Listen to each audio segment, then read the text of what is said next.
আজি আপোনালোকলৈ লৈ অহা ৰেচিপিটো অকণমান বেলেগ ধৰণৰ গৰমত একেবাৰে গা ঠাণ্ডা লাগি যাব পৰা এটা ৰেচিপি।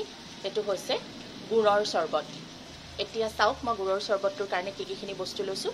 তাৰ কাৰণে মই সৰু বাটিটোৱে 1 বাটি গুড় লৈছোঁ, এটুকুৰা নেমু লৈছোঁ, পদিনা পাত, জিৰাৰ গুড়ি, ক'লা নিমখ আৰু এটুকুৰা আদা।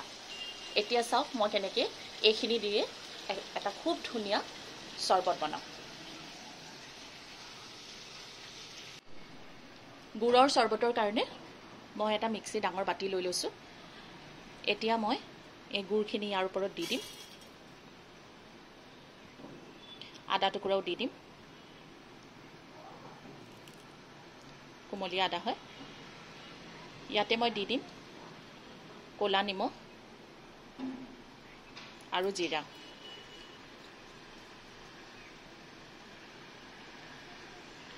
আৰু দিম একেবাৰে চিল ৱাটাৰ, ঠাণ্ডা পানী।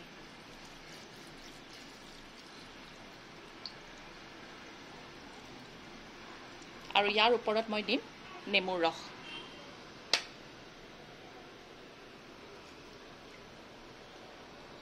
নেমুৰ ৰসটো আপোনালোকে সিমানখিনি দিব যিমানখিনি টেঙা আপোনালোকে ভাল পায়। যিহেতু গুড় দিয়া হৈছে, টেঙা মিঠা নিমখ এটা টেষ্ট আহিব।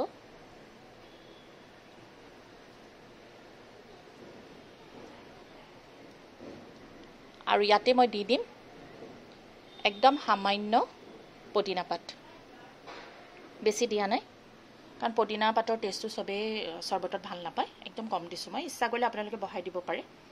এতিয়া মই এইখিনি ব্লেণ্ড কৰি ল'ম।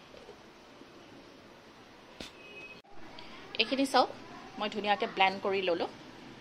এতিয়া এটা গ্লাছত মই এইখিনি বাকি ল'ম। এখন চেকনিৰ সহায়ত এইখিনি মই চেকি পেলাই গ্লাছত বাকি ল'ম।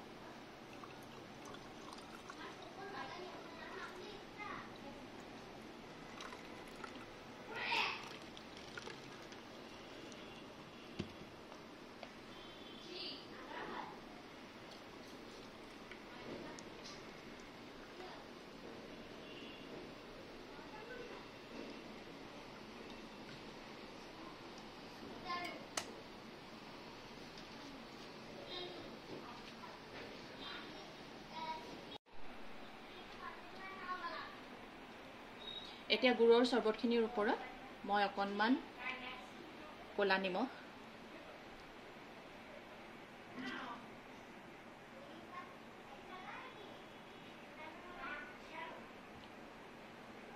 এটুকুৰা নেমু আৰু পদিনা পাত দি সজাই দিছোঁ। এনেকৈ গৰমত আপোনালোকে খাই চাব, গা একেবাৰে ঠাণ্ডা লাগি যাব, খুব ভাল হয়।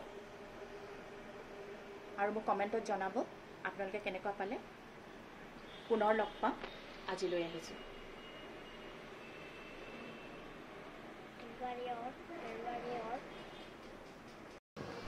ভাল ভাল বনাব আৰু সৰহকৈ খাব, কাৰণ খানা মেইন। আকৌ লগ পাম দেই।